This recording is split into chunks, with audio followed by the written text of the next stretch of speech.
Buenas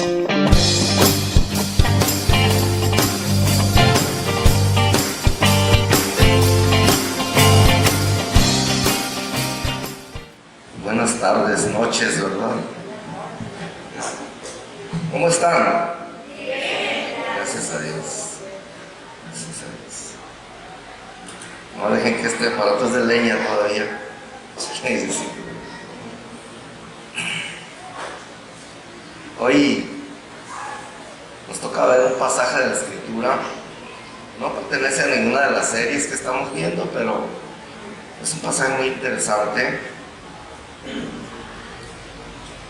Es del libro de Nehemías. Y está en el libro de Nehemías en el capítulo 1, versos del 1 al 11, o sea, todo el capítulo 1. Nos toca ver este pasaje.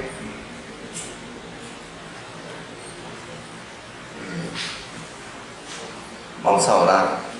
Ahí en su lugar vamos a orar. Te ruego, Jehová, Señor de los cielos, fuerte, grande y temible, fiel y misericordioso, Señor, que nos des corazones sencillos, Señor, que podamos aprender más de ti, que tu palabra llegue y nos impacte para madurez y crecimiento, Señor, que podamos tener oídos abiertos, Señor, para escuchar, y mentalidad abierta para aprender, Señor. Que tu Santo Espíritu nos guíe, Señor. Gracias te damos, Señor, por tu palabra, en el nombre de Cristo Jesús. Amén. Y bien, para dar inicio, quiero poner un panorama de la época en que transcurre este pasaje. Está un poco largo el pasaje, así que lo vamos a ir leyendo conforme vayamos pasando por él, ¿verdad? Entonces, quiero que tengamos un panorama de esa época en que sucede esto. Esto, a grandes rasgos, es cuando el pueblo de Israel, más bien el pueblo de Judá, estaba prisionero en Persia, ¿verdad? Se lo llevaron primero los babilonios, pero luego se lo quedó Persia, porque es el imperio que floreció después de Nabucodonosor, ¿verdad? En Babilonia. Ellos se los llevaron, pero al final terminaron con los persas. Y así estaba el pueblo hebreo, ¿verdad? Ahí en ese lugar, muchos de los que vivían en ese entonces, porque habían pasado muchos años, no conocían Jerusalén, habían nacido allá. Entonces ellos no conocían Jerusalén. Y sucede algo muy interesante aquí, y para nosotros como iglesia también. Entonces vamos a ver primero los antecedentes, y quiero mencionar que todo empezó cuando el pueblo de Israel pidió un rey al Señor, porque primero los gobernaba el Señor, ¿verdad? A través de comunicación directa del Señor con profetas, con jueces, ¿verdad? El Señor los dirigía a su pueblo, y era un solo pueblo unido, ¿verdad? Pero después de eso ellos pidieron un rey, como todas las naciones dijeron, ¿verdad? Y le dijeron eso al profeta, le dijeron: queremos un rey, como todos, ¿verdad? Y entonces el Señor les permitió que ellos escogieran. Ahora sí que hubo votaciones democráticas, y designaron a uno ahí, ¿verdad? Que se llamaba Saúl. Y dice la Biblia que era un hombre alto, que sobresalía por sobre todos. O sea, si tú veías todo un montón de gente, él estaba más alto que todos. Entonces era notorio, y además era pues un buen joven, ¿verdad? Un joven de buen parecer, pero en su corazón, estaba totalmente alejado del Señor, ¿verdad? Y aunque él sabía que el Señor lo había puesto ahí, pues él no fue fiel con el Señor. Y entonces el Señor lo desechó, ¿verdad? Y nombró un chaparrito como así de alto. No se crean, no sé qué altura tendría. Era David. Si vemos la estatua de David en Grecia o en Roma, pues es un bonote bien grande, pero no estaba así de grande, ¿verdad? Era un hombre de estatura de regular a menos, ¿verdad? Y él fue el primer rey que ya el Señor lo ungió, ¿verdad? A través del profeta. Y luego, después de David, pues siguió su hijo Salomón, ¿verdad? Esos 3 reyes fueron los únicos reyes que el Señor, con quien dice, les dio palomita, ¿verdad? El primero que no servía porque lo escogió el pueblo, y los siguientes 2 que fueron grandes reyes, ¿verdad? David tuvo un reinado importantísimo, y Salomón no se diga, ¿verdad? Él le dijo al Señor que le pidiera lo que quisiera y le pidió sabiduría. Entonces el Señor le dio todo lo demás, junto con la sabiduría, ¿verdad? Fue uno de los reinos en todo el mundo, en la historia del mundo. Es famoso el rey Salomón, ¿verdad? Por su sabiduría primeramente y por su riqueza después. Fue un rey muy rico. Las gentes que iban a visitarlo para conocer de su sabiduría, porque habían escuchado de él de lugares muy lejanos, como de África del Sur, África Central, iban a visitarlo, ¿verdad? Para conocerlo, y le llevaban regalos. Y los regalos que le llevaban pues eran cosas muy considerables. Era mucha riqueza la que tenía ese hombre, ¿verdad? Y entonces el reino de Israel, vamos a decir, era un reino muy rico. Pero entonces murió Salomón. Y entonces empezó un problema. Para empezar, el reino se dividió, porque no estuvieron de acuerdo en el rey que querían poner. Se dividió el reino, entonces se hizo un pueblo propiamente llamado Israel, que era el pueblo que estaba al norte de la región, y ese comprendía 10 tribus, porque ve que eran 12 tribus, eran 12 hijos de Abraham, ¿verdad? Entonces ese estaba al norte. Y el reino del sur estaba, valga la expresión, al sur, y era el reino de Judá. Y ahí nada más estaban 2 tribus de las 12, ¿verdad? En total, los reinos de Israel y de Judá estuvieron unidos por 120 años, ¿verdad? Y luego se dividieron, tuvieron una separación, y más o menos como unos 200 años estuvieron divididos, ¿verdad? Pero luego, en ese tiempo, en esos 200 años que estuvieron divididos, Israel, o sea, el reino del norte, desapareció. Llegaron los asirios y se los llevaron. Y ahí habían fundado la ciudad de Samaria, ¿verdad? Y esa ciudad desapareció. Y el reino del sur, que era el reino de Judá, que son los judíos, esos continuaron, ¿verdad? Por unos más o menos 135 años más todavía. De manera de que ellos fueron llevados hacia Asiria los primeros, y luego el reino del sur fue llevado a Babilonia, ¿verdad? El reino del norte tuvieron 15 reyes, y todos estaban desviados del camino del Señor. Ninguno fue un buen rey, todos desobedecieron al Señor. Fue un camino de desobediencia tremendo. Y ahí se fundó la ciudad de Samaria, que era la capital del reino. Y ese reino fue invadido y derrotado por los asirios. Asiria, ¿sí se acuerdan dónde fue el terremoto pasado muy fuerte que se murió mucha gente? Ahí estaba Asiria. Era el reino de Turquía, pero en lugar de estar pegado a Grecia, estaba más hacia Asia, Asia con H y C, y luego Asia con S y sin H. O sea, estaba al rumbo de Asia, ¿verdad? Y eso pasó en el año 9 del rey de Oseas. En Segunda de Reyes 17, versos del 6 al 8, ahí podemos ver, en el verso 6, esta es versión Reina Valera. En el año 9 de Oseas, el rey de Asiria tomó Samaria y llevó a Israel cautivo a Asiria y lo puso en Jalá, en Jabor, junto al río Gozán, y en las ciudades de los medos, porque los hijos de Israel pecaron contra Jehová su Dios. Fíjense, esa fue la causa.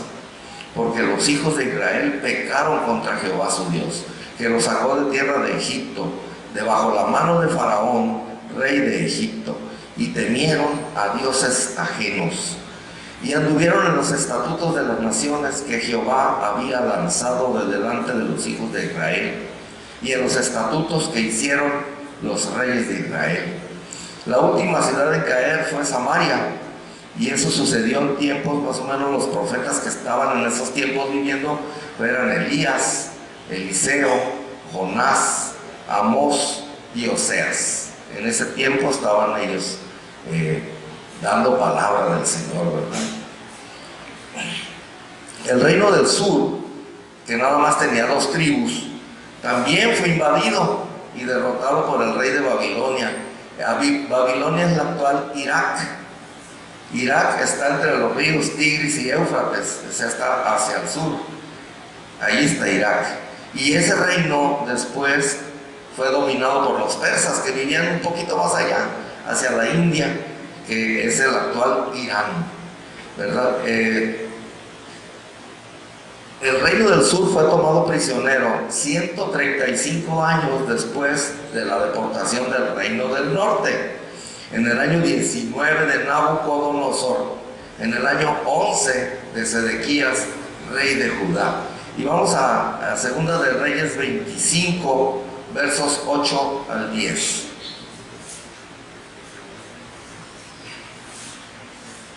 En el mes quinto, a los 7 días del mes, siendo el año 19 de Nabucodonosor, rey de Babilonia, vino a Jerusalén Nabuzaradán, capitán de la guardia, siervo del rey de Babilonia, y quemó la casa de Jehová y la casa del rey, y todas las casas de Jerusalén, y todas las casas de los príncipes quemó a fuego. Eran terribles los babilonios, eran muy crueles, pero al mismo tiempo eran muy comprensivos y permitían que los pueblos siguieran adorando a sus dioses, no les imponían dioses ni nada, pero sí eran crueles. Y todo el ejército de los caldeos, que estaba con el capitán de la guardia, derribó los muros alrededor de Jerusalén. Jerusalén fue devastada, el templo y los muros destruidos, y todo eso pasó. Estaban los profetas Isaías, Miqueas, Sofonías, Jeremías, Ezequiel y Daniel. Y además, a los que estaban ya, que habían regresado a Jerusalén años después, estaban Zacarías, Ageo y Malaquías.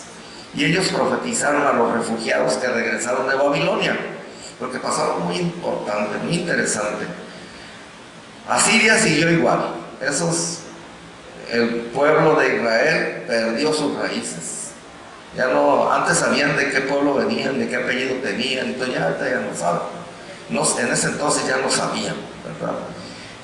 Pero de Judá, esos seguían buscando sus apellidos, ¿verdad?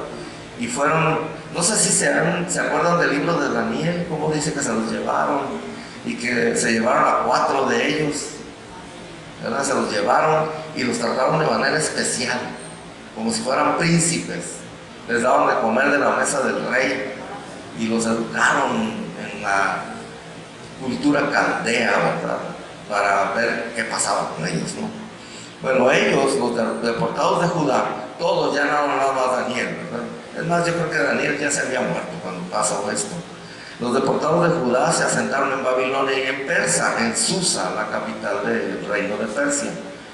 Y pasaron los años, y algunos de ellos seguían desde esos lugares adorando al Dios de sus padres, a Jehová, el Dios de los patriarcas. Y algunos de ellos fueron notables ciudadanos. Les voy a mencionar algunos, entre ellos Daniel, que le cambiaron el nombre, ¿verdad? Le pusieron Belsasar. Y luego Ananías, que le cambiaron el nombre, también le pusieron Sadrach. Y luego Misael, que le pusieron Mesac. Y luego Azarías, que le pusieron Abed-Nego. Estos últimos 3 fueron los que aventaron al horno, al horno, y que salieron sin quemar. Lo calentaron 7 veces más. Es más, los guardias que abrieron la puerta para meterlos se quemaron al abrir la puerta de todo el calor que salió, ¿verdad? Y ellos no, y dicen que había un 4.º hombre adentro con ellos y caminaban adentro entre la lumbre, hasta que dijeron, ¿sabes qué? Pues hay que sacarlos ya, y le abrieron y salieron, y ni la ropa se les quemó. Fue un milagro del Señor por haber creído, ¿verdad? Porque ellos dijeron que si no se arrodillaban ante la estatua del rey, los iban a quemar. Eso le tocó todavía a Nabucodonosor. Y Daniel fue el que echaron al foso de los leones, ¿verdad? Y hay historias, muchas historias, ¿no? De que traía una espinita de león, son historias. Bien, no se confían de esas cosas, ¿verdad? Pero dentro de las gentes importantes que había en ese tiempo está Esdras, que fue un sacerdote. Está Nehemías, que fue copero del rey, ¿verdad? Estaba, ¿quién creen? La reina Esther y Mardoqueo. Son personajes que aparecen en la Biblia y que estuvieron en esos tiempos, ¿verdad? Para que vean que no fue poquito tiempo, fue muchito tiempo. Posteriormente pasó más tiempo, ¿verdad? Y entonces los persas dominaron a los babilonios y les ganaron y se quedaron con los esclavos, que no eran esclavos, los trataban como gente común, ¿verdad? Los persas. Y entonces Ciro, el rey de Persia, esto es lo impresionante, el actual Irán, emitió un decreto.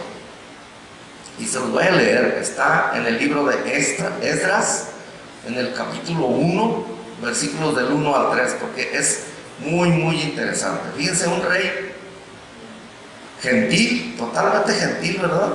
Que dominó, los persas fueron famosos porque dominaron hasta Grecia. Eran muy poderosos y eran unos pueblos guerreros, ¿verdad? Que tenían unos carros de combate y que se subían a los carros y los lanzaban. ¿Saben quién siguió esas técnicas de guerra? Hitler. Y le llamaba Blitzkrieg al estilo de guerra. Y ellos se metían con tanques, ya no eran carros, ¿verdad? Se metían con tanques por el medio de los ejércitos enemigos y entraban hasta el fondo y luego hacían y los envolvían como en una O. Y entonces quedaban en medio de todo el ejército y los acababan bien fácil. Eso hacían los persas, ¿verdad? Bueno, pues vamos a leer el versículo 1 y 2 y 3. Dice: en el primer año de Ciro, rey de Persia, para que se cumpliese la palabra de Jehová por boca de Jeremías, despertó Jehová el espíritu de Ciro, rey de Persia. ¿Quién despertó el espíritu de Ciro? Jehová de los ejércitos, ¿verdad? El mismo Dios nuestro despertó el espíritu de Ciro, el cual hizo pregonar la de palabra y también por escrito por todo su reino, diciendo: así ha dicho Ciro, rey de Persia: Jehová, el Dios de los cielos, me ha dado todos los reinos de la tierra y me ha mandado que le edifique casa en Jerusalén, que está en Judá. Quien haya de ustedes o de vosotros, de su pueblo, sea Dios con él y suba a Jerusalén, que está en Judá, y edifique la casa a Jehová Dios de Israel. Él es el Dios, la cual está en Jerusalén. Fíjense qué impresionante este rey tan poderoso, que casi siempre esos reyes se hacían dioses porque hacían estatuas para que los adoraran. Entonces ellos se sentían Dios, ¿verdad? Entonces, fíjense cómo él permitió, es más, ordenó que todo el que quisiera ir a Jerusalén fuera para edificar. Y no nada más les dio permiso de ir, les regresó los tesoros del templo que se habían robado. Se los regresó y les dio permiso de que hicieran como una cooperacha entre todo el pueblo. Y entonces el mismo pueblo los ayudó, les dio dinero, les dio oro. Bueno, en ese tiempo el dinero era en oro, ¿verdad? Y les dio dinero y se fueron. Bien, muchos de ellos, más o menos después del decreto de Ciro, porque no fue de inmediato, no creen que el rey mandó pregoneros y ya estaban organizándose para irse, no. Pasaron como 30, 50 años más o menos, y salió Zorobabel, un judío, ¿verdad?, para reedificar el templo, y él llevaba esa misión.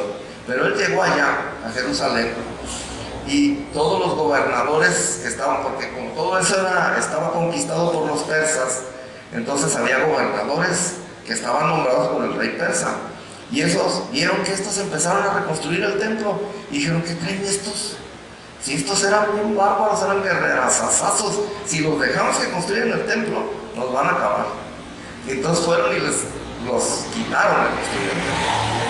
Y pasó tiempo y ellos no podían construir el templo. Entonces, más o menos unos 50, 80 años después, salió Esdras. Salió Esdras desde Persia, desde Susa. sale que él era el sacerdote y a él lo nombraron gobernador. Entonces ya hicieron un gobernador en Jerusalén. Y entonces él salió y llegó, pues tratando de construir, ¿verdad? Porque tampoco les daban permiso los que vivían ahí cerca, ¿verdad? Porque miren, no sé si ubiquen más o menos qué tan lejos puede estar Susa de Jerusalén, pero son muchos kilómetros, muchos. Y aparte hay un desierto, no se puede hacer en línea recta, hay un desierto en medio, entonces tenían que subir por los ríos. Subían por los ríos hasta Siria y luego bajaban por el mar de Galilea y luego bajaban por el Jordán y luego llegaban a Jerusalén. Pero era mucho tiempo de camino, ¿verdad? Entonces no era fácil ir para allá. Entonces él fue apoyado por un rey persa llamado Artajerjes I. Pero ellos siguieron construyendo el templo, ¿verdad? Reconstruyendo. Pasaron otros 50, 80 años y en ese tiempo salió Nehemías, que es el que vamos a estudiar. Ese era cómo estaba ahí, ese lugar, ¿verdad? Estaba tremendamente asolado ahí. Entonces él sale a reconstruir los muros de la ciudad bajo el cuidado de Artajerjes II, ya era el siguiente rey. Más o menos esto pasó como a 200 años después del decreto del rey Ciro. Entonces, pues los que llegaron primero, Daniel, entonces yo creo que ya no estaban con ellos, ya eran gente nueva. Y hay algo muy interesante. Nehemías recibió la misión de Dios de reconstruir los muros, porque el templo ya lo había reconstruido Esdras. Entonces pudieron reconstruirlo, pero los judíos no vivían en la ciudad, se salían a los pueblos cercanos porque la ciudad no tenía muros. Y como no tenía muros, hagan de cuenta que dormían a campo abierto, ¿verdad? La gente podía llegar entre la noche y los atacaba y les robaba o los podía matar. Los agarraba pues desprevenidos porque no tenía muros la ciudad. Entonces dormían en los alrededores, con otros pueblitos ahí. Entonces Nehemías fue enviado por el Señor para reconstruir los muros de Jerusalén, ¿verdad? Y aquí empezamos nuestro pasaje, ¿verdad? En Nehemías, ¿tienes por ahí Nehemías 1:1?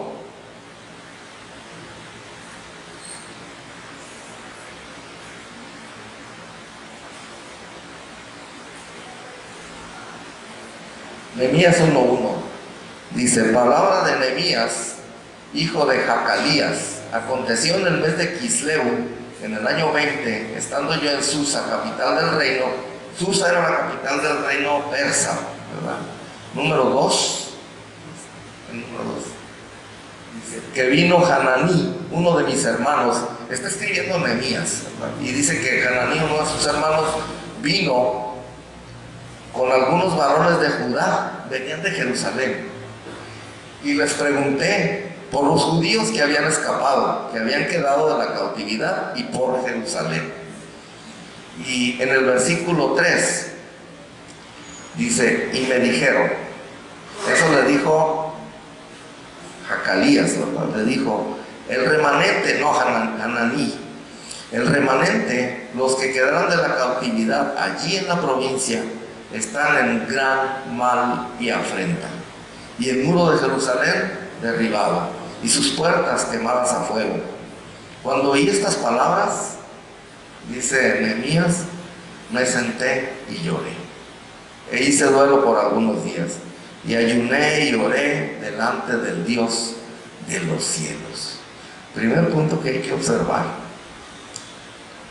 se sentó y lloró. O sea, un varón que no conocía Jerusalén, que nunca estuvo en el templo de Jerusalén,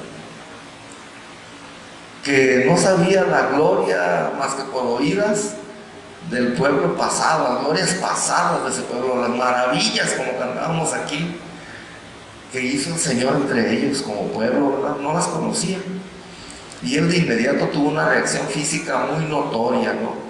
Miren, como que se le aguadaron las piernas, se sentó, ¿verdad? Y luego lloró.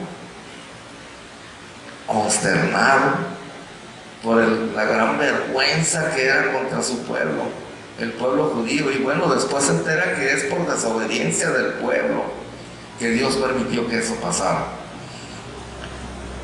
Una ciudad que estaba expuesta a invasiones, a saqueos. Y luego, siguiendo en el versículo 4, dice: e hice duelo. Hacer duelo es como estar de luto, ¿verdad? Mucha gente se viste de negro. Casi todos estamos tristes cuando estamos en duelo, ¿verdad? No andamos en fiestas, estamos tristes. Entonces, eso indica que Dios comenzó a hacer algo en el corazón de Nehemías, porque él ni conocía a las personas que estaban allá. Y él empezó a tener ese dolor en su corazón. Miren, toda gran obra de Dios, porque era una gran obra, ¿sí se imaginan el muro de Jerusalén? ¿Cuánto medía de largo y cuánto medía de ancho y cuánto medía de alto? No, era un muro grande. Estos son chiquitos. Grande, alto, ancho. Es más, cuando inauguraron el muro, el sacerdote Esdras, que todavía estaba ahí, subió a todo el pueblo arriba del muro, porque alrededor decían que como lo hicieron muy rápido, no iba a resistir ni que se subiera una zorra arriba, que cuando se subiera un animalito pequeño se iba a caer el muro, de que lo hicieron rapidísimo. Y él subió a todo el pueblo, por supuesto que el muro estaba bien hecho, ¿verdad? Entonces él, cuando el Señor quiere hacer algo con alguno de nosotros, ella no nada más con Nehemías,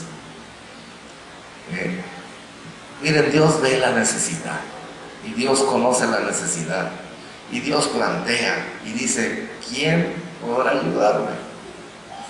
¿Verdad?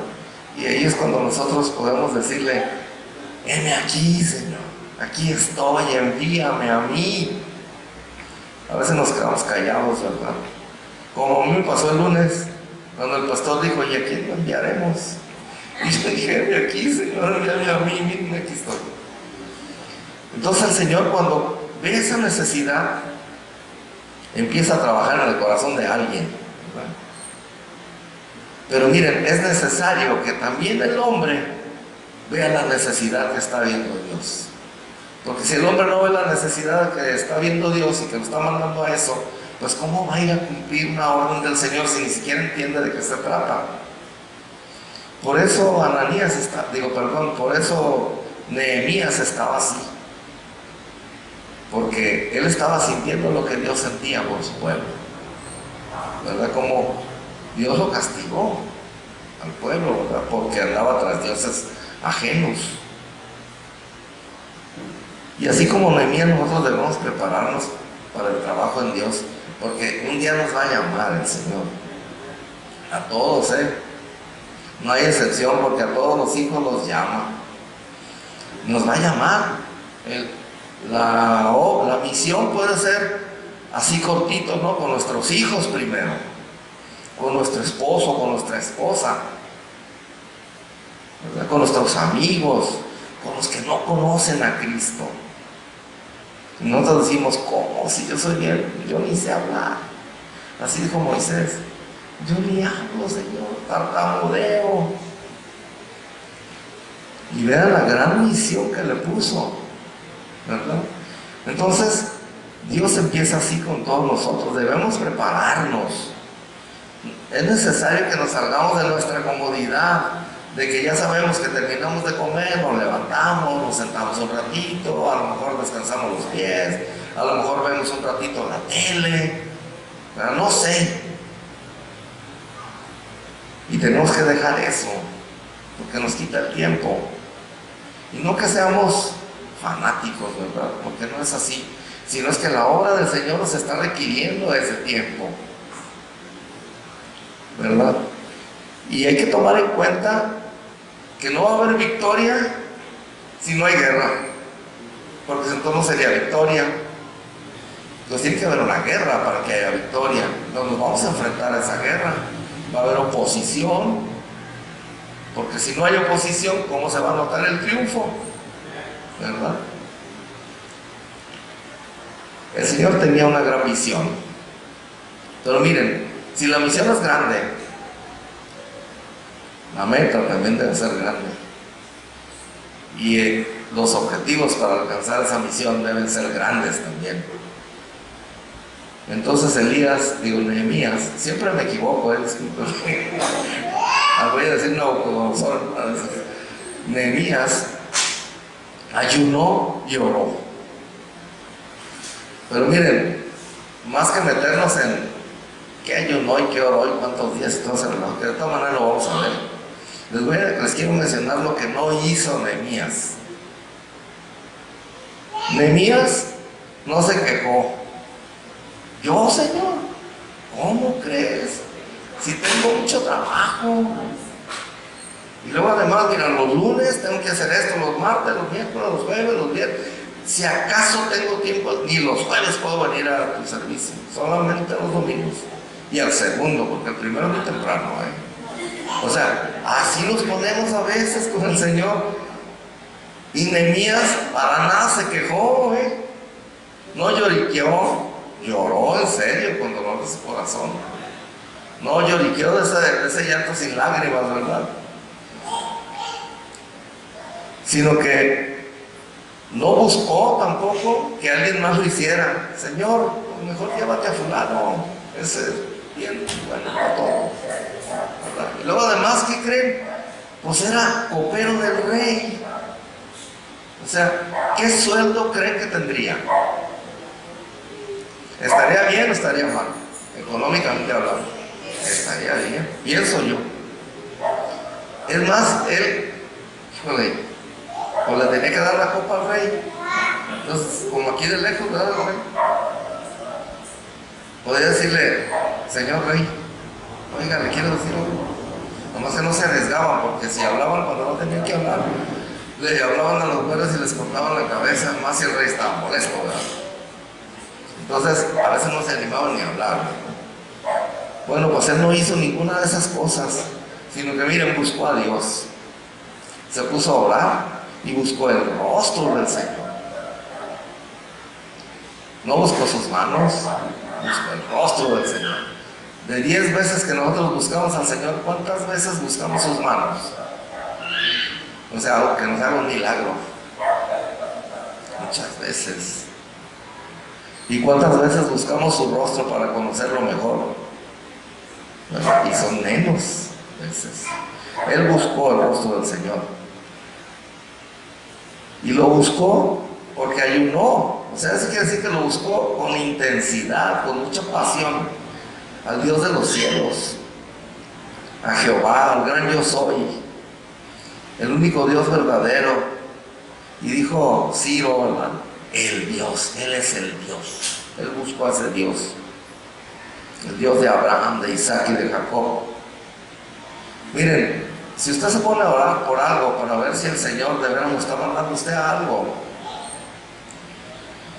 y pues no tiene mucho tiempo para orar, o sea, como estamos viendo los jueves, cuando vemos que si la iglesia es necesaria o no es necesaria, ¿verdad? Y entonces nos damos cuenta tristemente que no es tan necesaria como debiera, porque la gente, si fuera necesaria la iglesia, la gente nos buscaría, pero nosotros no hemos sabido comunicarle a la gente la importancia de la iglesia, la importancia de tener a Cristo en los corazones, porque la vida, pues uno saca cuentas y dice, no, bueno, pues la Organización Mundial de la Salud dice que 75 años, ya le subió a 78, ¿no? Porque ya hay muchas vacunas, hay muchos medicamentos y la gente sigue viva hasta esa edad, el promedio de vida, ¿verdad?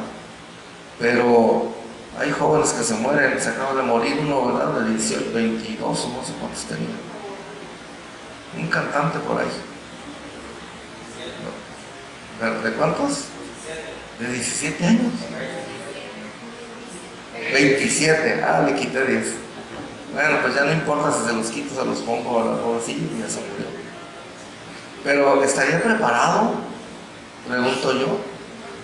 No nos toca a nosotros saberlo, ¿verdad? Pero de nosotros sí nos toca saberlo. Tenemos que estar preparados. Porque el Señor llega. En la predicación pasada que me tocó compartir con ustedes, yo les decía, hoy en la noche, estando en la cama ahí, soñando bien bonito, puede ser nuestro último respiro, no sabemos. Es más, ahorita puede ser nuestro último respiro. Voy a decir el mío para que no sientan feo, ¿verdad? Pero no sabemos, no tenemos que estar preparados todo el tiempo. Entonces, si la oración no es necesaria, entonces la visión no es la visión de Dios. Tal vez solamente sea algo de nuestro corazón, ¿verdad? Entonces siempre veamos eso. Si usted tiene un llamado a algo, vea, ore al Señor. Y el Señor le confirme. Miren, Nehemías oró más o menos por unos 4 meses. Ese tiempo estuvo orando y ayunando. No sé cómo fue su ayuno, si fue así intermitente o si fue total. 4 meses me hace muchísimo, pero pues si el Señor le manda ese ayuno, el Señor lo va a sostener, ¿verdad? Miren, en Nehemías 1:1 que ya leímos, dice que su ayuno inició en el mes de Quisleu.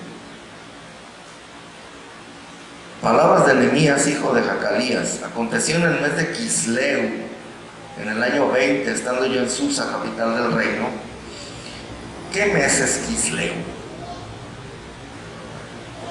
Entonces, yo me puse a buscar a ver qué mes era Quisleu, ¿verdad? Entonces, ese mes corresponde entre noviembre y diciembre, porque los meses judíos no caen así en marzo, en abril, no, están entre y entre noviembre y diciembre. Ese es el mes de Quisleu, ¿verdad? En el calendario judío es diferente al nuestro, ¿verdad? Y cuando fue Nehemías, o sea, terminó su oración y fue Nehemías a hablar con el rey. Dice en Nehemías 2, verso 1 y versos 5 y 6. Dice, y procedió a obrar ante el rey en el mes de Nisán. El mes de Nisán es entre marzo y abril, ¿verdad? Dice el verso 1, sucedió en el mes de Nisán, en el año 20 del rey Artajerjes, que estando ya el vino delante de él, tomé el vino y lo serví al rey. Y como no había estado antes triste en su presencia, ahí viene una plática de él con el rey, ¿verdad? Pero nos vamos a ir hasta el versículo 5, porque el rey le preguntó acá por qué estaba triste, ¿verdad? Entonces, esa pregunta era suficiente para temblar, porque nadie podía estar triste delante del rey si el rey no le ordenaba estar triste. Si él estaba triste y el rey quería que estuviera contento, pues fácil lo mandaba a matar. Así eran los reyes en ese entonces. Entonces en el versículo 5 dice, y dije al rey, después de que le dijo por qué estaba triste, si le place al rey y tu siervo ha hallado gracia delante de ti, envíame a Judá, a la ciudad de los sepulcros de mis padres, y la reedificaré.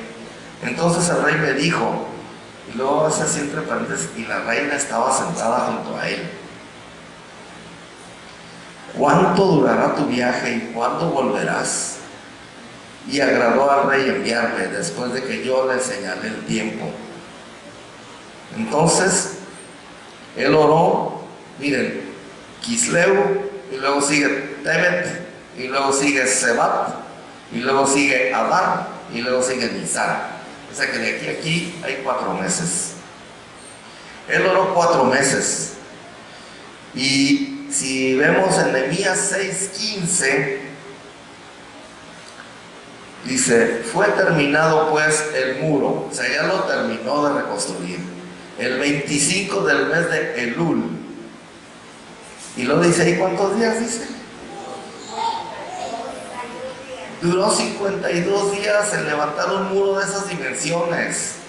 Fue impresionante, por eso la gente se reía de él.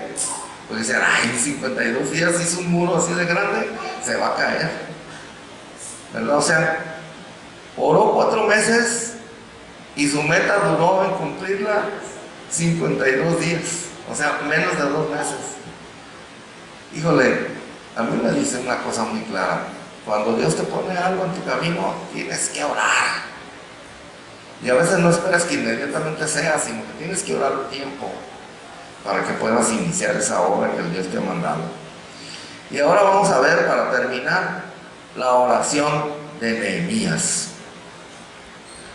Una oración en la que puede identificarse una cierta estructura notoria en muchas de las oraciones bíblicas. Y vamos a ver Nehemías capítulo 1, versos 5 al 11. Lo vamos a ir viendo conforme vayamos viendo. Hágate cuenta que como si Nehemías hubiera hecho un grupito de oraciones, así como la Biblia, y luego las juntas todas y queda la oración que viene ahí. Entonces el primer punto está en el versículo 5, la parte primera del versículo 5, que dice así: y dije, te ruego, oh Jehová. Entonces Nehemías estaba haciendo una oración de humildad. No se vale decir, te ordeno, Señor, decreto, Señor, porque eso no es humildad. Te ruego, Jehová. Hay que acudir siempre en humildad ante nuestro Dios. Y la humildad de Nehemías comienza cuando reconoce a un único Dios, aunque no sabía de él más que de oídas, ¿verdad? Reinando, un Dios que reina sobre todo el universo, que es creación suya, que tiene el control de todo y que es soberano por sobre todas las cosas y por sobre todas las personas. Nehemías reconoció la grandeza de Dios, de Jehová, y a él se dirige, reconociendo que también él, o nosotros, somos menos que polvo y ceniza, y con humildad le ruega. Luego, en la segunda parte del versículo 5 y la primera del versículo 6, dice así: Dios de los cielos, fuerte, grande y temible, que guarda el pacto y la misericordia a los que le aman y guardan sus mandamientos. Esté ahora atento tu oído y abiertos tus ojos para oír la oración de tu siervo, que hago ahora delante de ti día y noche. Descansaba de orar por los hijos de Israel, tus siervos. Entonces Nehemías estaba haciendo una oración de reconocimiento. Él estaba reconociendo quién era Dios. Pues primero reconoce la grandeza de Dios. Le dice: Dios de los cielos, fuerte, grande y temible. Porque ¿qué somos nosotros ante un Dios así de grande? Cantábamos hace un rato, ¿verdad? Grandes y maravillosas son las obras del Señor, ¿verdad? Y grande es el Señor que las hace, ¿verdad? La Biblia dice que Él extendía el universo con sus manos como si fuera un cortinaje. ¿Se imaginan o tienen una idea o han visto algún programa o algún reportaje en donde les muestren el tamaño de las estrellas? Les recomiendo que busquen uno por ahí en YouTube, es lo más fácil, ¿verdad? En donde vean qué tamaño tiene la Tierra, y luego qué tamaño tiene Júpiter, y luego qué tamaño tiene el Sol. Para este momento la Tierra ya desapareció casi ya no se ve el tamaño de la Tierra. Y qué tamaño tienen algunas otras estrellas, ¿verdad? Como Antares, como Betelgeuse, como otras estrellas grandes, hasta llegar a la estrella más grande de esta galaxia, porque hay más galaxias, que se llama Can Mayor. Bueno, creo que hay otra que acaban de descubrir más grande todavía, pero la última que yo conocí fue Can Mayor. El Sol no se ve ante Can Mayor. Si pones un puntito con una pluma, la más fina que te encuentres, ese puntito va a estar más grande que el Sol, a la comparación de Can Mayor. ¿Se imaginan al Señor poniendo las estrellas con sus manos? O sea, ¿qué somos nosotros si nosotros somos menos que un puntito en ese puntito que es la Tierra? ¿Verdad? Somos lo más pequeño que puede haber, y Dios nos ama. Pero nosotros tenemos que reconocer esa grandeza del Señor. Y podemos verlo en la creación, ¿verdad? Podemos ver los amaneceres, los atardeceres, las aves cuando cantan temprano en la mañana, ¿verdad? Todos los que se levantan, o nos levantamos a las 5, si le siguen un poquito más, empieza a salir el sol y empiezan a cantar los pájaros. Ya, yo nunca había escuchado con tanto detenimiento. Yo pensaba que había poquitos pájaros en la ciudad, no, hombre. El otro día vi unas chachalacas cantando ahí cerquitas. Dices tú, chachalacas, esas viven en el monte, ¿no? allá, en donde tiene su casa por allá, más al sur. Entonces también hay que reconocer no nada más la grandeza de Dios, sino la fidelidad de Dios. Dice en la tercera parte del versículo 5, que guarda el pacto y la misericordia a los que le aman y guardan sus mandamientos. Dice que les voy a recomendar, esta no la vamos a leer, les voy a recomendar que lo lean. Vamos a ver nada más un solo versículo. Deuteronomio 28, versículos desde el 1 hasta el 14, se lo recomiendo, es una hermosura de pasaje, porque dicen las bendiciones del Señor a los que obedecen. Entonces vamos a ver Deuteronomio 28, 2, porque es interesante esas bendiciones, ni siquiera necesitamos pedirlas, si nosotros somos obedientes con el Señor. Fíjense lo que dice el versículo 2. Dice, y vendrán sobre ti todas estas bendiciones y te alcanzarán. O sea que si usted corre para que no lo bendiga, el Señor lo va a bendecir, aunque usted no quiera. Así de fácil. Y te alcanzarán. Wow, eso es algo muy hermoso. Pero dice, si oyeres la voz de Jehová tu Dios, entonces el Señor bendice las ciudades, los campos, los hijos, la tierra que produce fruto. Todo eso bendice el Señor, el ganado, nuestras alacenas. Dice ahí las artesas de amasar, dice. Nuestras cocinas. Nos bendice cuando salimos y cuando volvemos. Él pelea por nosotros. Él bendice todo lo que, sobre lo que pongamos nuestras manos, lo bendice. Así que si usted tiene un trabajo o tiene un negocio, el Señor bendice eso. Y si tiene un trabajo, el Señor va a bendecir su trabajo. Pero necesita obedecer, ¿verdad? Y el pueblo de Israel, ¿qué fue lo que no hizo? No obedeció. El primer mandamiento, amarás al Señor tu Dios. Todo lo demás. Y Israel se fue tras los dioses de las ciudades o de los países que conquistó. Empezó a adorar a los dioses de esos otros países. Es más, Salomón, que tanta sabiduría pidió, se casó con la hija del faraón. Y la hija del faraón, pues, yo creo que en el templo no, pero en su casa sí tenía sus dioses. Y pues el Salomón también ahí se echaba sus bailecitos y todos los otros dioses, ¿verdad? Entonces el Señor se hartó de tanta infidelidad de su pueblo y de tanta desobediencia, y dijo, bueno, pues va a venir Asiria y va a venir Babilonia y se los van a llevar. Como les dice, si ustedes leen después del versículo 14 de Deuteronomio 28, se van a dar cuenta las maldiciones del que no obedece, y los dice ahí que los va a dispersar entre los pueblos.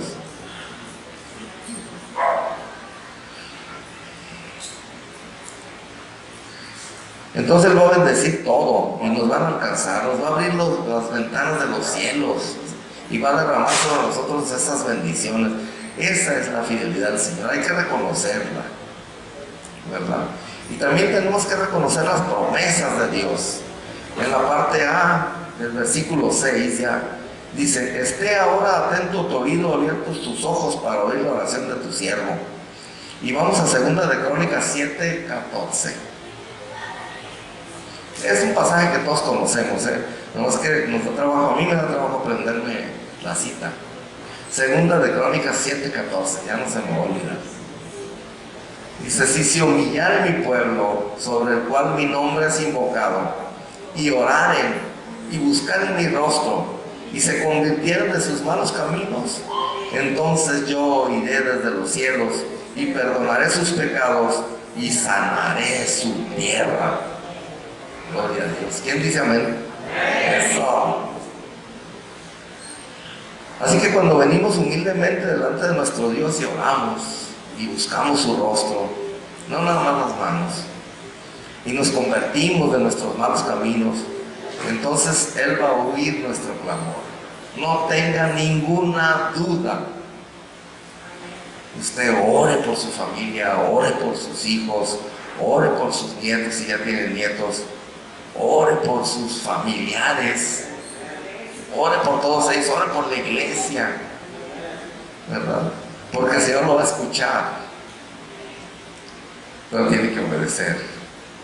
Si no, el Señor lo escucha, pero hace como que no lo oye, ¿verdad? Y Dios nos libre de que nos entregue a naciones enemigas, ¿verdad? Hay por ahí enemigos que quieren venir a México. Bien, también tenemos que reconocer nuestro compromiso ante Dios. En la parte B del versículo 6 dice Nehemías: que hago ahora delante de ti día y noche por los hijos de Israel, tus siervos. Y tenemos que recordar y reconocer que tenemos delante de Dios compromisos. Porque en su palabra, cuando nosotros empezamos a leer su palabra, debemos darnos cuenta que el Señor busca hombres que intercedan ante Él, ¿verdad? A favor de la tierra, a favor de la misma humanidad, ¿verdad? Cuando nosotros oímos de guerras, que Rusia se está peleando con Croacia, ¿qué es? Ucrania, ya lo mandé a otra ciudad, a otra nación, no, con Ucrania. Hay que pedirle al Señor, porque al final de cuentas es parte del mismo mundo que habitamos, ¿verdad? Y eso, miren, tarde que temprano nos afecta. Ahorita ya nos está afectando, porque todo el mundo está sostenido por un hilito así, al menos la economía del mundo. Pero nosotros, pues que nos apuramos, y el Señor es nuestro Dios, ¿verdad? Si Él nos ayuda. Yo la verdad, sí está difícil el tiempo, yo no digo que no, pero nunca me ha faltado un taco que llevarme a la boca. Gloria a Dios. Ni a mis hijos les ha faltado. Y no es presunción, porque pues me llevo un taquito de frijoles, ¿verdad? Pero el Señor siempre está al pendiente de nosotros. Entonces hay que pedirle eso al Señor. Miren, vamos a Ezequiel 22:30. ¿Se acuerdan que Ezequiel es uno de los profetas que estaba en ese tiempo? Ezequiel 22:30 dice, el Señor es el que está hablando. Dice: y busqué entre ellos hombre que hiciese vallado y que se pusiese en la brecha delante de mí a favor de la tierra, para que yo no la destruyese, y no lo hallé. ¿Se acuerdan de alguien así que se puso también delante de Dios y se puso así como medio intransigente? ¿Se acuerdan cuando Abraham salió de Ur de los caldeos y subió? Y luego Lot se quedó en algún lugar, su primo, ¿verdad? Porque ahí le gustó a Lot, ¿verdad? Y entonces Lot habitó en las ciudades que Dios quemó, totalmente las destruyó, porque estaban igual que el pueblo judío, ¿verdad? Y Abraham intercedió por su primo, y primero por el pueblo, y le dijo: oye, Señor, pues si hubiera 50 que no son malos, que son buenos, ¿a poco vas a matar a todos por eso? ¿Y si esos 50 también? Y le dijo Dios: no, bueno, si encuentro 50 justos, no destruyo ese pueblo. Y luego ahora se quedó un monstruo allá. Oye, ¿y si encuentras 20? No sé si estoy diciendo los números correctos del pasaje, pero es la idea. Y le dijo al Señor: si encuentro 20, no los destruyo. Y dijo Abraham: híjole, Señor, 10. Si encuentras 10. Entonces ya como que el Señor le dijo: sí, si encuentro 10 los perdono. No los encontró.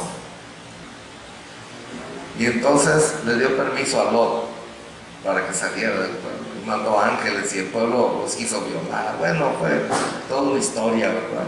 Porque les dijo Lot: oye, yo les doy a mis hijas, son vírgenes, aquí están. Fíjense qué atrevido Lot, ¿verdad? Pero él sabía que eran ángeles. Y ellos dijeron: no, tus hijas, que queremos a esos. Y entonces ya el Señor se encargó de eso, ¿verdad? Y ellos salieron y huyeron, y las 2 ciudades fueron destruidas. Y hasta la fecha ni siquiera se sabe dónde estaban esas ciudades. Hay unas creencias por ahí, ¿verdad? Pero no se sabe. Y luego tenemos el compromiso de orar día y noche, unos por otros. En Santiago 5, verso 16, dice así: confesaos vuestras ofensas unos a otros y orad unos por otros, para que seáis sanados. La oración eficaz del justo puede mucho. Tenemos ese compromiso también, de orar por nuestros hermanos, ¿verdad? ¿Qué es lo que estamos haciendo? Orar por nuestros hermanos, ¿no? Y usted puede ir allá a las tarjetitas o puede subirse en el grupo de WhatsApp y puede poner ahí, en la seguridad de que vamos a ver hermanos que estamos orando por eso, ¿verdad? Aunque usted no lo oiga la oración, usted debe estar seguro, ¿verdad? Y hemos orado, me arriesgo a decir que casi por todos los que estamos aquí en este momento, ¿verdad? Y luego también tenemos el compromiso de velar y orar para que Dios nos tenga por dignos de escapar de todas las cosas en nuestros tiempos y de estar de pie cuando el Hijo del Hombre regrese. Eso viene en Lucas 21:36. Dice: velad pues en todo tiempo, orando que seáis tenidos por dignos de escapar de todas estas cosas que vendrán y de estar en pie delante del Hijo del Hombre. Wow, esas son parte de lo que nosotros tenemos como compromiso ante el Señor. Y luego viene una oración de confesión, ¿verdad? Primero una confesión por todo el pueblo. En la parte C del versículo 6 dice: y confieso los pecados de los hijos de Israel que hemos cometido contra ti. Entonces, primeramente tenemos que reconocer los pecados que cometemos como iglesia, y yo le sugiero, póngase a orar para que Dios le diga cuáles son los pecados que como iglesia cometemos, ¿verdad? Porque algunos no tendremos idea de qué pecados cometemos. Pero yo les puedo decir uno. Hermanos, ¿cuántas personas hay en misiones? En el Ministerio de Misiones. ¿Ustedes que están ahí? ¿Cuántos? Como 5. ¿Cuántos somos en la iglesia? ¿Alguien sabe cuántos somos en la iglesia, brother? ¿Tienes una idea? ¿Cuántos somos en la iglesia? 160.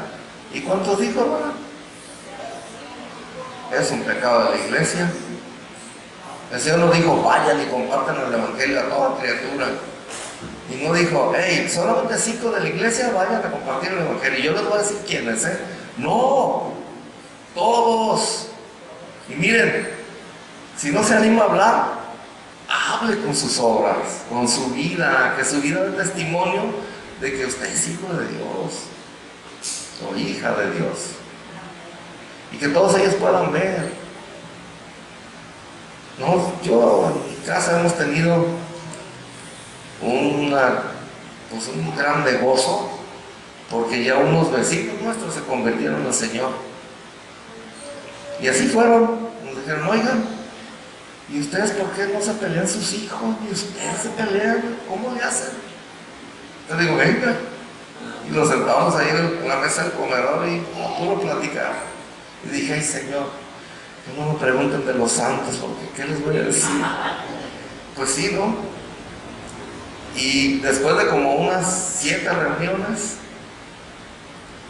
yo preparé mi clase muy bonita. Dije: les voy a hablar del Espíritu Santo. Y no, la preparé, ¿verdad? Versículos y todo. Y de repente me dice la hermana, las hermanas, ella y su hija, y dice: oiga, ¿y los santos qué? Y yo: ay, Señor, dame palabra. ¿Y saben quién me dio? ¿A quién usó Dios para darme palabra? Ahí está sentada. Dije: bueno, ayúdame. Y agarró la Biblia, Salmo no sé qué, ya ni me acuerdo, 51 creo, y ahí dice que los tienen que cargar, que no.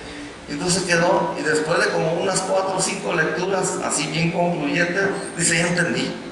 Digo: ¿qué entendiste? Pues que no está bien lo de los santos, ¿verdad? No, pues no. Y aquí está el Señor está diciendo: ya lo sé, ¿verdad? Yo ya me convencí de eso, le digo.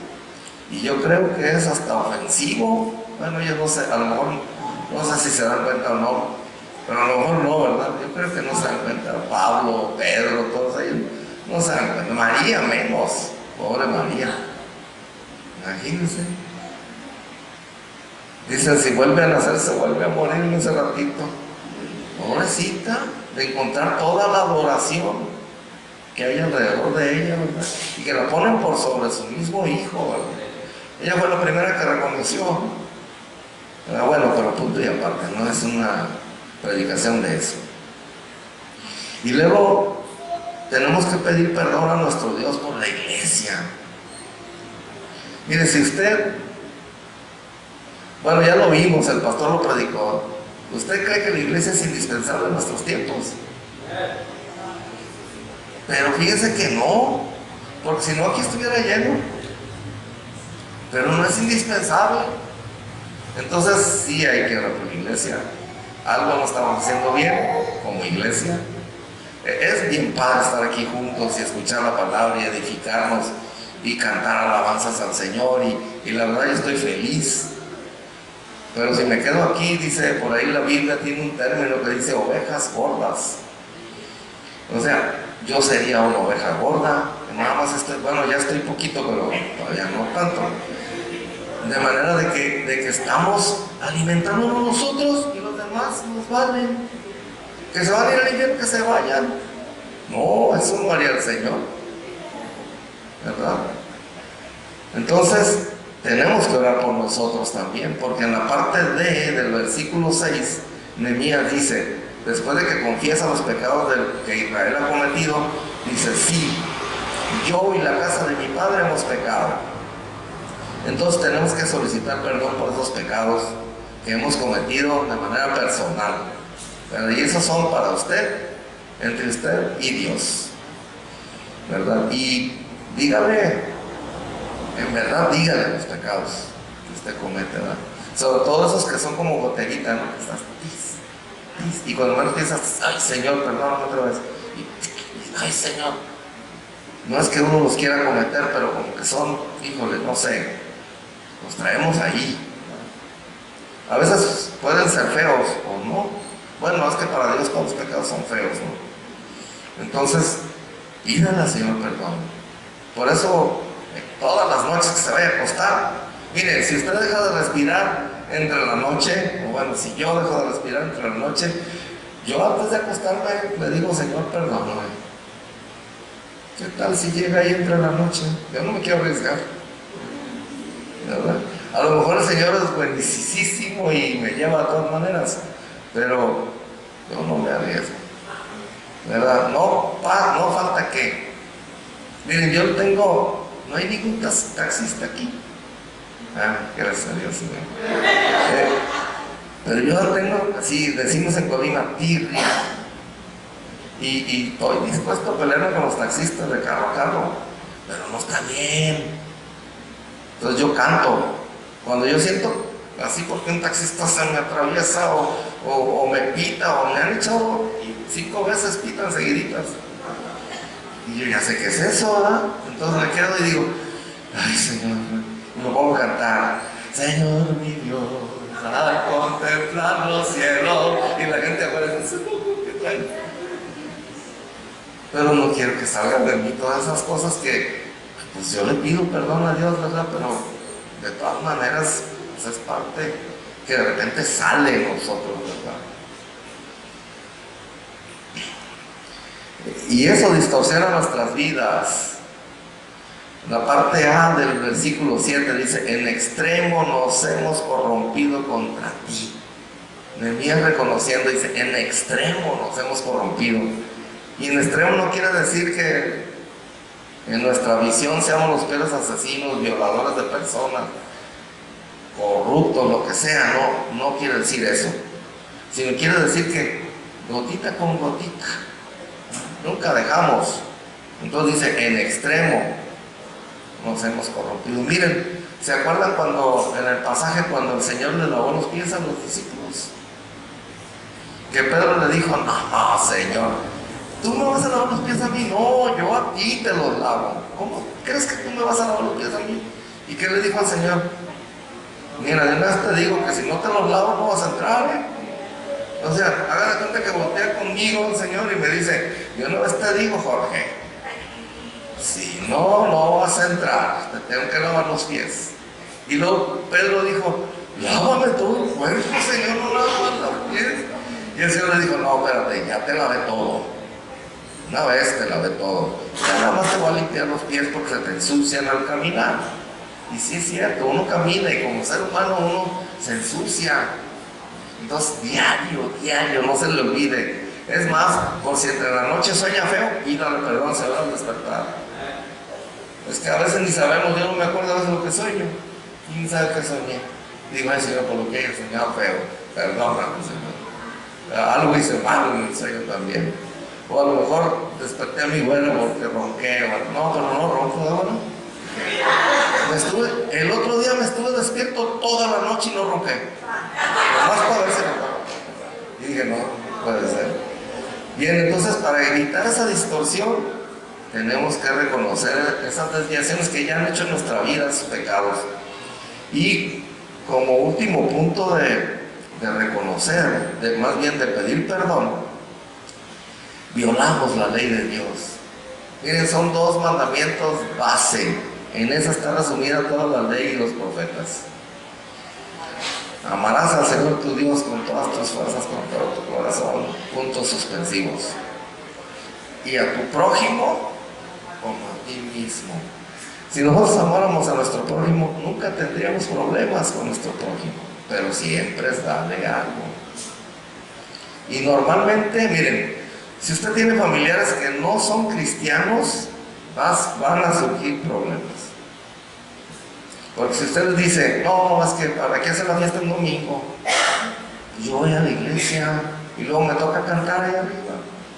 Entonces, ¿cómo crees que voy a faltar? Uy, tu iglesita. Así me han dicho.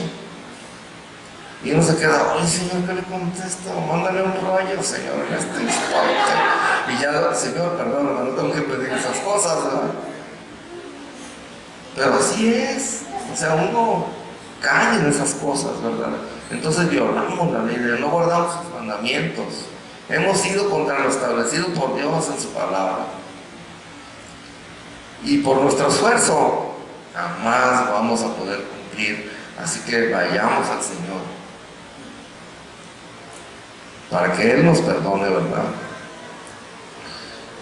Tenemos que hacer una oración que reconozca el plan divino, ¿verdad? Porque hay un plan que Dios tiene. Y Dios, versículo 8, castiga. Acuérdate ahora de la palabra que diste a Moisés tu siervo, diciendo, si vosotros pecareis, yo os dispersaré por los pueblos. Entonces miren, la diáspora de Israel, así se llama la dispersión del pueblo de Israel, la diáspora dio inicio con los asirios y con Babilonia. Allí empezó el Señor a dispersarlos. Pero miren, no se detuvo ahí, vino Cristo y continuó con los emperadores romanos. Así estuvo acentuada en la Segunda Guerra con los nazis, que mataron a tantos israelitas, ¿verdad? Pero luego en el versículo 9 dice el Señor, pero si se vuelven a mí y guardan mis mandamientos y los ponen por obra, aunque su dispersión sea hasta el extremo de los cielos, de allí los recogeré y los traeré al lugar que escogí para hacer habitar allí mi nombre. ¿Y qué pasó en la actualidad, en los tiempos modernos? Israel salió del pueblo, el pueblo de Israel salió del padre Abraham, ¿verdad? De hecho, Jacob, uno de sus nietos, fue el que Dios le cambió el nombre y le puso Israel, ¿verdad? Y entonces todos los que nacieron de Jacob, que son las 12 tribus de Israel, pues eran hijos de Israel, eran israelitas, por ser hijos de Israel, ¿verdad? Así como los hijos de Benjamín eran benjaminitas y los de Judá judíos. Entonces estos eran los israelitas. Ese pueblo, cuando Dios lo formó, lo llevó a un lugar que era habitado por otras naciones y los corrieron. Y esas naciones nunca han dejado de decir hasta el día de hoy que esa tierra es de ellos y que los israelitas se la robaron. Entonces Israel ha tenido muchos pueblos en contra. Bueno, pues cuando se acabó la Segunda Guerra, por allá en el 45, 46, 1945, cuando declararon la independencia de Israel, fue en 1948. La ONU, por mucha influencia de Estados Unidos, cuando Estados Unidos era bueno, ahorita ya quién sabe, 164, fíjense, son 193 países miembros de la ONU, 164, o sea, un 85.4% actualmente reconocen a Israel como nación. Entonces el Señor ya los volvió a juntar en ese mismo lugar, ¿verdad? Y a nosotros actualmente nos ha hecho templos para su adoración. Entonces nosotros ya somos también parte de ese pueblo, aunque todavía no estemos en un lugar determinado, estamos cada uno en nuestros lugares, pero somos parte de ese pueblo. Es más, Israel, si Israel ahorita se quiere salvar, necesita ser iglesia, porque por sí mismo no, hasta después de la gran tribulación, pero ahorita todavía no. Entonces fíjense cómo Dios cumple lo que promete. Y respecto a Israel, y respecto a su iglesia, en 2 de Corintios 5, 17 al 20 dice así: de modo que si alguno está en Cristo, nueva criatura es. Las cosas viejas pasaron, y aquí todas son hechas nuevas. Y todo esto proviene de Dios, quien nos reconcilió consigo mismo por Cristo, y nos dio el ministerio de la reconciliación, que Dios estaba en Cristo reconciliando consigo al mundo, no tomándoles en cuenta a los hombres sus pecados, y nos encargó a nosotros la palabra de la reconciliación. Así que somos embajadores en nombre de Cristo, como si Dios rogara por medio de nosotros. Les rogamos en el nombre de Cristo, reconcíliense con Dios. Eso es lo que tenemos que decirle a las gentes. Reconcíliense. Mira, de cuenta que Dios está hablando a través de mí. El Señor, no yo, el Señor te ruega que te reconcilies con Él.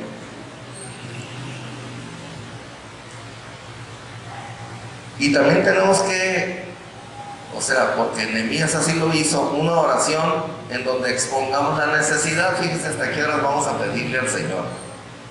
Hasta aquí le vamos a exponer la necesidad. Así es como Nehemías oró.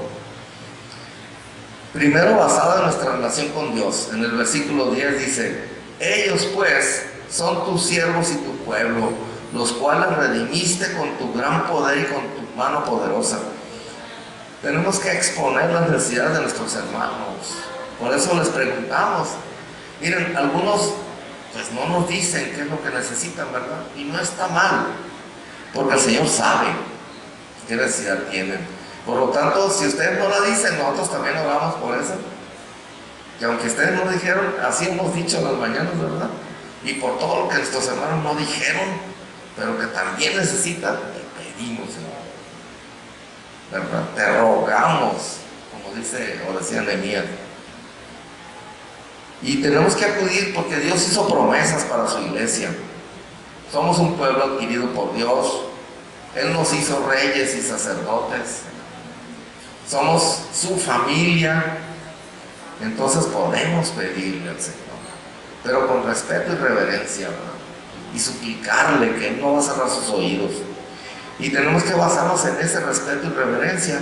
En el 11, primera parte dice: te ruego, oh Jehová. No dice: declaro en el nombre del Espíritu Santo, ni en el nombre de Jesús. No dice nada de eso. Dice: te ruego, oh Jehová, esté ahora atento tu oído a la oración de tu siervo y a la oración de tus siervos, quienes desean reverenciar tu nombre.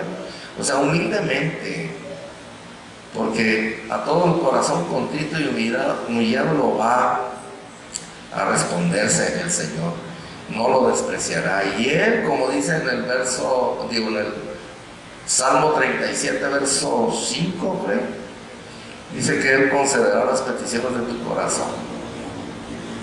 De aquellos corazones, por supuesto, que adoran a Dios en espíritu y en verdad, y que creemos en la verdad de su palabra y que le obedecemos, ¿verdad? Porque si hacemos todo eso, no vamos a pedir nada que no convenga. Digo, vamos a pedir lo que conviene, ¿verdad? Y casi siempre terminamos primero orando por nuestros hermanos, empezamos primero orando por nuestros hermanos y a veces ni por nosotros oramos. Se nos olvida. Porque se sabe, cuando tenemos una gran necesidad, pues sí, ¿verdad? Aunque no se quite de aquí, ¿verdad? Y ahí lo estamos viendo. Y tiene que estar basadas estas peticiones en pedir su gracia y su favor. En la parte B del versículo 11, que es la última parte del pasaje, dice: concede ahora. Fíjense hasta que le pide Nehemías por lo que él quería pedir. Concede ahora buen éxito a tu siervo y dale gracia delante de aquel varón. ¿De cuál varón? Del rey, porque iba a hablar con el rey apenas. Y dale gracia delante de aquel varón, porque yo servía de copero al rey. Miren, sobre todo que las peticiones sean hechas para madurez personal. Por ejemplo, oramos con nuestros jóvenes que están ahorita allá. Bueno, allá. Y oramos por ellos. No oramos: Señor, ayúdanos a nosotros. Los jóvenes, pues ahí volverán. No. ¿Verdad? Oramos por ellos. Y oramos para que ellos aprendan del Señor. ¿Verdad? Para que ellos maduren en su formación cristiana. Y también pidamos por madurez para la iglesia y todo lo que sea dentro de la voluntad del Señor, no para deleites. Concédeme, Señor, tanto dinero porque quiero ir de vacaciones a Manzanillo. Uy, bien cerquita de Cancún, mejor. Pues le estamos pidiendo al Señor, ¿no? Pero no, esos son para deleites. El Señor a lo mejor ni nos contesta, o a lo mejor nosotros hacemos el esfuerzo y lo logramos por nosotros mismos, pero eso, ¿saben qué? Dice que cuando nosotros hacemos esfuerzo personal, todo lo que hagamos con esfuerzo al Señor no le gusta. Él quiere que Él haga por nosotros. Podemos hacer peticiones que vayan hacia lo que la iglesia quiere hacer, porque tenemos misiones y visiones, ¿verdad?, que Dios nos da. Bien, vamos a orar. Vamos a darle gracias al Señor por su palabra y vamos a orar. Ahí en su lugar, incline su rostro y vamos a orar así como oró Nehemías, en humildad. Señor Dios nuestro, grande, fuerte y temible, estamos delante de ti postrados, Señor, y dirigiéndonos a ti con corazones contritos y humillados, porque reconocemos, Señor, que tú eres Dios, el único Dios, un Dios que es Señor todopoderoso, amoroso y misericordioso sin límites, que tu fidelidad, Señor, no depende de nuestra fidelidad, pues tú has prometido estar con nosotros por siempre y conservarnos irreprensibles hasta la venida de Cristo. Y nosotros creemos que tu palabra es verdad, Señor. Y nos has prometido que tú oirás desde los cielos y responderás nuestra oración. Por eso cada uno de nosotros traemos delante de ti nuestros pecados y nuestros errores, nuestras ofensas a ti, Señor, porque contra ti, solo contra ti hemos pecado, Señor, y esperamos limpies nuestros pies del polvo del camino, Señor. Y también traemos en conciencia los errores que como iglesia hemos cometido, Señor, y suplicamos por tu perdón. Esperamos solo en ti, Señor, porque tú siempre respondes y nosotros en ti confiamos.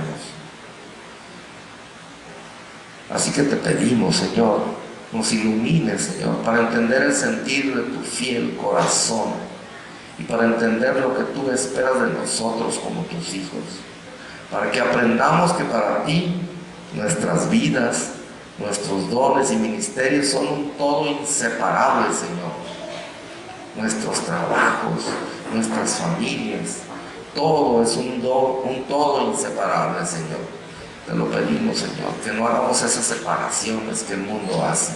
Te lo pedimos en el nombre precioso de nuestro Señor Jesucristo. Amén.